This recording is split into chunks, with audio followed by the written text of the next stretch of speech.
gozaimasu. Bonjour et bienvenue sur cette vidéo. Aujourd'hui je vais cracher encore une fois de plus sur les japonais. Ces autres japonais que je déteste. Ces autres japonais que je déteste, en effet, parce que j'avais déjà fait une vidéo, voilà, où je clashais quelques japonais, enfin je racontais quelques expériences négatives qui m'étaient arrivées au Japon. Et comme la dernière fois, je vais finir par une note positive, voire même très positive. Globalement, je le répète ici, si jamais vous allez au Japon, vous aurez quand même beaucoup plus de bonnes expériences. Mais c'est aussi intéressant de se focus un peu sur les mauvaises, histoire de voilà, ne pas considérer que le Japon c'est le paradis. Enfin voilà, ne tergiversons pas et commençons tout de suite par la première anecdote. Alors, dans cette première anecdote, ça va commencer dès le début, avant même d'être arrivé au Japon, en fait, c'est dans l'avion entre Paris et Tokyo. Ce qui s'est passé, c'est qu'en fait, je prends toujours mes billets un peu à la dernière minute, en fait, pour avoir des prix pas trop chers, voilà, sur Air France. Et je vous avoue, je voyage toujours sur Air France. J'aime pas trop prendre des trucs un peu sombres et tout, à base de 4 escales, pour arriver au Japon avec 200 €, tu vois, c'est pas trop mon bail. Et c'est comme ça que j'arrive à me démerder pour environ, je crois, 750-800 €. Mais le truc, c'est que j'ai pas envie de mettre plus de sous. Et du coup, je ne décide pas de la place dans laquelle je serai, voilà, dans l'avion. Et souvent, quand tu décides pas de ta place, tu te retrouves sur la pire, mais la pire des places, c'est le milieu du milieu. C'est-à-dire que tu n'as aucun intérêt. Au moins quand t'es au hublot, tu vois un peu au dehors. Quand t'es au milieu, bah du coup au moins, même si tu peux pas aller aux toilettes tranquillement, et bah tu peux voir un petit peu à travers le hublot. Quand tu es dans le couloir, c'est super, tu peux te lever, aller pisser quand tu veux. Mais quand tu es au milieu du milieu, non seulement tu ne vois rien, et en plus, mais tu te fais chier. Mais tu te fais chier à cet endroit-là. Bref, je me retrouve souvent sur cette place, et là, par miracle, le dernier voyage que j'ai fait, j'étais dans le couloir. Oh, je me suis dit banco, ça va être super le vol. J'arrive, je m'installe et à côté de moi il y a une femme, on va dire française, qui devait avoir quelque chose comme disons 45 ans. Et en fait ce qui s'est passé c'est qu'il y a un monsieur dans le rang devant nous qui se lève en fait et qui m'interpelle et qui me dit excusez-moi en fait c'est ma femme qui est à côté de vous, donc du coup est-ce qu'on pourrait échanger de siège? Dans ma tête je me suis dit putain, forcément la seule fois où j'ai le couloir c'est un mec qui est au milieu du milieu encore une fois qui me demande d'échanger sa place avec lui. J'aurais pu faire le connard, j'aurais pu voilà dire non écoutez désolé je préfère être dans le couloir et tout. Mais je me suis souvenu d'un truc, c'est quand j'ai voyagé avec ma copine, eh bien il y avait des gens connards comme ça qui voulaient pas changer leur place et donc du coup on était bien baisés avec ma copine, on pouvait pas se mettre côte à côte. Du coup je me suis rappelé de ça et je me suis dit cette fois dans l'histoire je serai bon, je serai une bonne personne. Et j'ai cédé ma place à ce monsieur, c'était un sacrifice inhumain que j'ai fait en vérité. Bon j'exagère un peu j'avoue. Du coup je me retrouve malgré moi encore une fois sur la place du milieu, à ma droite 2 espagnols, à ma gauche un vieux japonais. La personne la plus problématique dans cette histoire, ça a été le papy japonais à gauche. Du coup imaginez-vous la situation suivante où le papy est à ma gauche et voilà ce qui se passe. Il m'a donné des coups de coude. Mais tu sais, le bon coup de coude. Déjà, il bouffait tout la coudoir. Mais genre, bien. La coudoir, c'est toujours un peu la zone, c'est franche, où tu dois te la partager. Il y en a un qui se met devant, sur le devant de la coudoir, et l'autre qui la met plutôt derrière. Les gens civilisés font comme ça. Lui, il s'en battait les couilles de ouf. Le mec, il a pris tout la coudoir, mais c'est pas fini. Et il poussait. C'est-à-dire que mon espace vital, c'était ça. Il grignotait de mon espace vital. Il poussait. Et parfois, tu vois, je mettais des petits coups, histoire de le faire comprendre. Et il poussait encore plus. Vous le savez maintenant, avec des personnes âgées japonaises, j'ai grave du mal. Parce qu'en fait, c'est les hafus, leur faiblesse sociologique, c'est les vieux japonais. Dans la hiérarchie japonaise, c'est discutable, mais il y a, on va dire, dans les sommets, la femme japonaise et le salaryman. On va dire que le salaryman se fait défoncer par sa femme japonaise une fois chez lui. Après, le salaryman est généralement assez machiste, donc du coup, voilà, il va essayer un peu de bolos les autres femmes dans l'entreprise. En revanche, la femme japonaise, enfin surtout la maman japonaise, elle est ultra puissante dans la société, donc du coup, elle est au-dessus des vieux japonais. Et les vieux japonais sont généralement un peu plus, on va dire, qui influencent plus les salaryman. En revanche, les hafus comme moi, on est bien en dessous là, on est bien en dessous de tout ça. Et ça faisait que j'avais vraiment pas envie de péter un scandale avec le grand-père qui était à côté de moi. J'ai pris sur moi pendant 12 heures, c'est long 12 heures d'avion. Au lieu de la jouer un peu agressive et de pousser un coup, je vais plutôt lui parler. Et j'ai vu qu'il galérait un petit peu sur l'écran devant lui et je l'ai aidé à changer de langue. Et là forcément j'ai communiqué en japonais avec lui. Et vu que sur ma tête c'est pas écrit que je parle japonais, il s'est dit oh damn, you speak Japanese. Non il a pas dit en anglais, il a dit oh nihongo shimaru desu ka. Ah et là, là a été mon erreur encore une fois de plus. Il a compris que je parlais japonais, il a commencé à blablater en japonais non-stop. Je ne pouvais plus l'arrêter. Il commence à parler comme ça au bout de 20 minutes de discussion. C'est long encore une fois 20 minutes, je précise. J'arrive à couper court à la discussion. Et c'est à ce moment-là que je commence à regarder un film. Et en plein milieu du film, que se passe-t-il? Il commence à me parler. Mais du coup, trop chiant. Tu vois, je suis en plein dans le film. Par politesse, j'enlève le casque. Je dis oui, pardon, excusez-moi. Et le mec, quand il commence à me parler, il dit oui, je remets le casque. Et le mec continue à parler. Du coup, je réenlève le casque. Oh, il était insupportable. Bref, voilà, il m'a perturbé dans mon film. Pendant que je dormais aussi, il m'a donné des coups de coude. Des coups de genoux aussi également. Et j'ai rien pu dire, voilà. C'est pas de sa faute en fait. Là le pire c'est qu'autant parfois c'est volontaire, tu vois. Là je suis quasiment sûr que c'était pas volontaire. À moins que ça se trouve, il soit démoniaque dans sa tête, tu vois. Comme ça il était comme ça, mais je pense pas. C'est même pas de sa faute en soi. J'ai passé un vol de merde.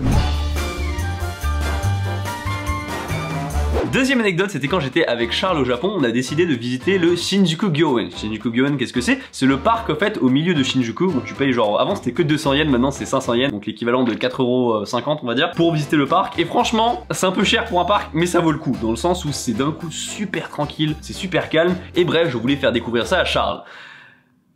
Ça va être rapide, hein. Ça va être rapide, mais vous allez comprendre, c'est un truc qui m'arrive souvent et c'est assez chiant. Je suis de bonne humeur et vu que Charles, lui, ne parle pas japonais, c'est moi qui m'occupe un peu de tout. Tout ce qui est la communication avec les japonais, je m'en charge, c'est logique. Et ce qui se passe, et ça m'arrive plus souvent que ça ne devrait. Je suis arrivé au guichet pour acheter des tickets auprès d'une personne, voilà, d'un staff pour visiter le Shinjuku Gyoen. Et quand j'arrive devant le guichet, le gardien me dit « Yes, hello ». Jusque là, tout va bien. J'ai une tête d'étranger, il me parle en anglais, c'est même plutôt sympa de sa part. En revanche, ce qui se passe après, beaucoup moins. Et du coup, je lui réponds « Ah, sumimasen, Shinjuku Gyoen no kenbutsu shitai no de, otona 2人分のチケットお願いします」What? Sorry, what you speaking? Il me répond en anglais en gros, je comprends pas. Et ça c'est un truc qui a le don de m'énerver au Japon, je vous avoue. Il parle en anglais, tu vois, je réponds en japonais, je connais mon accent japonais, je sais qu'il est bon, tout ça. Voilà, il peut y avoir des bribes de français peut-être, mais il est largement intelligible, enfin il est largement compréhensible. Et le mec en face de moi, il fait je comprends pas. T'as une tête d'étranger, du coup, même si tu parles japonais, ça ne fonctionne pas. C'est un truc qui me vénère, je vous jure. Et carrément une campagne de sensibilisation qui a été tournée comme ça au Japon pour en fait faciliter la vie aux étrangers. Et finalement pour moi qui suis une sorte de touriste un peu bizarre, tu vois, au Japon, ça va. Mais pensez au hafu, c'est-à-dire même personne que moi, tu vois, imagine, mais qui aurait vécu toute sa vie au Japon, mais qui n'a pas la tête d'un japonais. Ça veut dire que toute sa vie, il a des réflexions comme ça, casse-couilles, alors qu'il est dans son propre pays. Pour eux, c'est ça, ils deviennent fous. Je vous jure, ils deviennent fous. Et voici la campagne.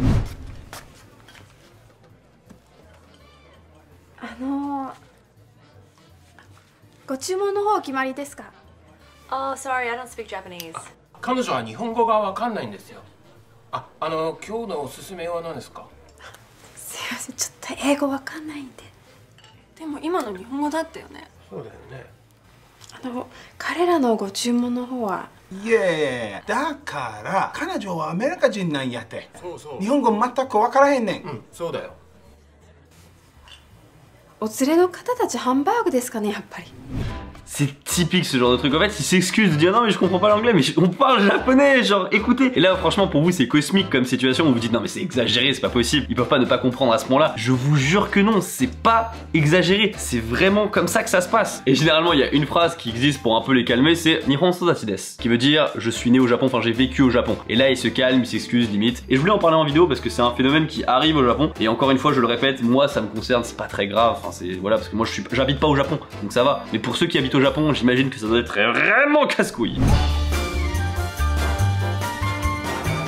On va remonter un petit peu dans le temps pour cette anecdote. Ça se passe en 2013, je crois, à Asakusa. Asakusa, si vous connaissez pas, c'est vraiment le quartier, on va dire, soi-disant traditionnel en fait de Tokyo, où il y a en fait beaucoup de temples et c'est voilà, c'est une atmosphère un peu différente de tout le reste de Tokyo. Et au fait, à Asakusa, il y a une énorme rue qui s'appelle la Nakamisedori, qui constitue en fait tous les attrapes touristes les plus gros du monde. Il y a pas beaucoup d'arnaques au Japon, tu vois. Quoique si, il y en a, mais ce que je veux dire, c'est que c'est rare, tu vois, qu'on essaie de t'arnaquer ou quoi. Mais dans cette rue, en fait, ils ont tellement marre de voir des touristes à balles et tout. Tu peux même plus en vouloir de arnaquer des gens. Bref, je sais que j'avais 15 ans à l'époque. J'avais 15 ans. J'étais allé au Japon en fait en colonie de français, donc du coup on était je crois une vingtaine comme ça et on visitait le Japon. J'étais déjà allé au Japon plusieurs fois, mais je voulais le refaire voilà dans un autre environnement qu'avec mes parents. Et j'étais sur cette fameuse Nakamisedori. T'arrives à peine à marcher, il y a tellement de monde et tout, t'as du mal à marcher. Bref, et j'arrive et je veux acheter une sorte de kimono, voilà, un souvenir pour ma maman. Je rentre dans un magasin, truc de touriste de ouf, tu vois. J'avais un peu repéré les kimonos que je voulais, donc du coup j'allais m'adresser à la vendeuse. Et avant que je m'adresse à la vendeuse, elle commence à me parler en anglais, on me disait Hello, did you make your choice?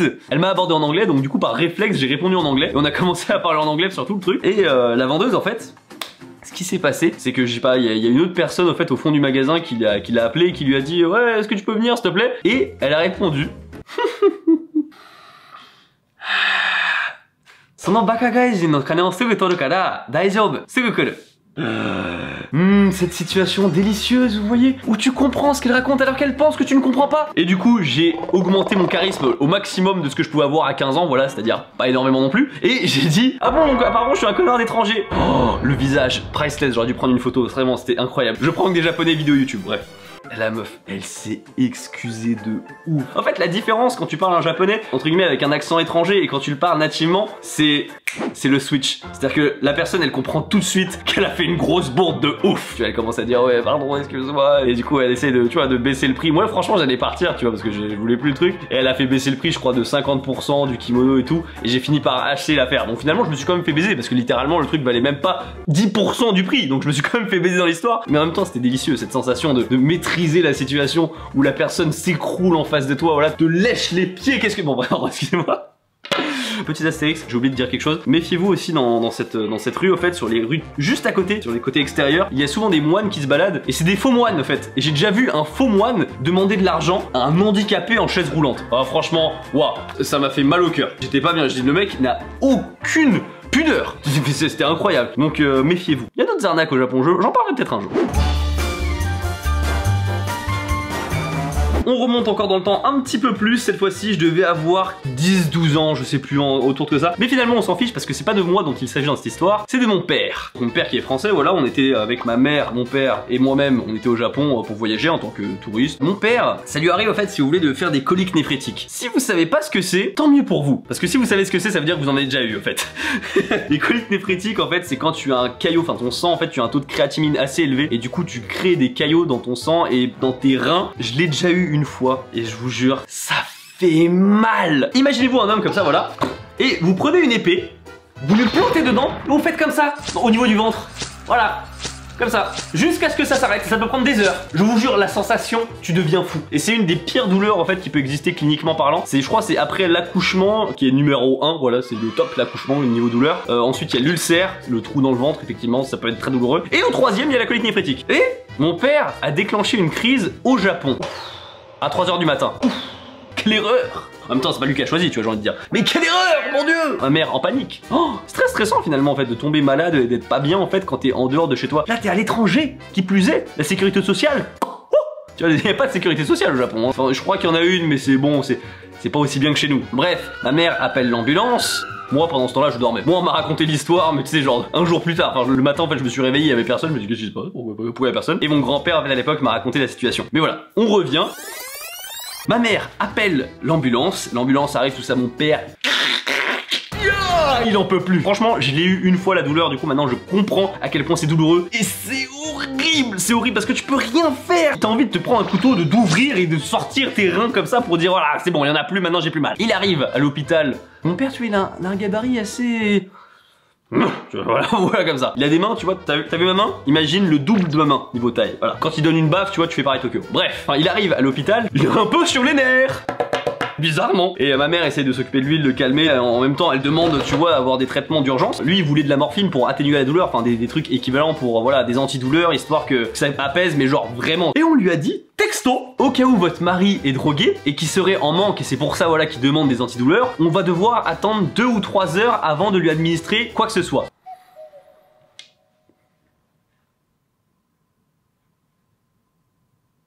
Des barbares les japonais à l'hôpital. Je vous jure, ils s'en battent les couilles. Il y a un côté tu vas souffrir pour le bien de la communauté qui est abominable à ce moment-là. Heureusement il y a eu aucune séquelle et au bout de 2 jours tu vois il pouvait remarcher, il était tranquille. Mais le fait qu'on lui dise non mais peut-être que t'es drogué donc du coup on va attendre et tu vas souffrir encore quelques heures comme ça alors qu'on pourrait te donner le traitement. Enfin voilà, c'était une des dernières mauvaises anecdotes que j'avais, que mon père avait finalement sur les japonais.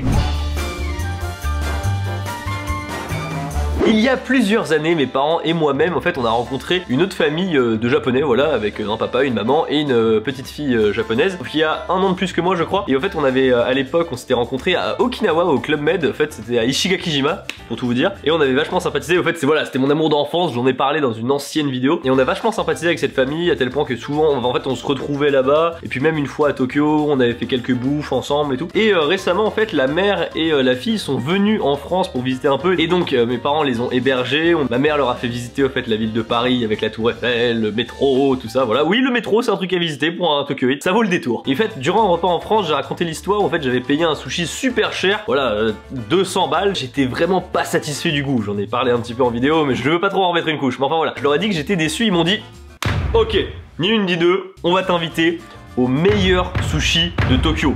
Enfin, globalement du Japon, quoi. J'ai dit, pas de soucis. Et c'était incroyable au niveau du goût, la fraîcheur du poisson. Même le chef, tu vois, il était super sympa avec nous. J'ai découvert des produits, enfin voilà, c'était incroyable cette expérience, le sushi le plus cher, ouais, le plus cher, le plus luxueux en fait que j'ai fait en tout cas au Japon. Au niveau du goût, de l'esthétique et tout, c'était incroyable cette expérience. J'ai vraiment envie de vous en parler dans une autre vidéo. Dites-moi quand même si ça vous intéresse, ça me fera plaisir et ça me rassurera. J'ai hâte de vous en parler. Sur ce, bah écoutez, voilà, c'était mes anecdotes encore une fois sur les mauvaises expériences au Japon et les bonnes expériences. Encore une fois, je le répète, il y a beaucoup plus de bonnes expériences au Japon, mais c'est important de dire aussi qu'il y en a de mauvaises. J'ai vu dans les commentaires de la précédente vidéo, il y en a pas mal qui avaient raconté leur histoire. C'est pas impossible que si vous m'en re-racontez là, que je fasse une vidéo sur les Japonais qui vous ont énervé au Japon. Je me dis pourquoi pas, c'est très sympa. Voilà, maintenant vous le savez, le Japon c'est pas le paradis, c'est pas comme dans un manga, c'est pas comme dans un animé. Vous le savez maintenant. Sur ce, merci beaucoup d'avoir regardé cette vidéo. N'hésitez pas à lâcher un pouce bleu et à vous abonner. Et je vous dis à la prochaine. Tchuss!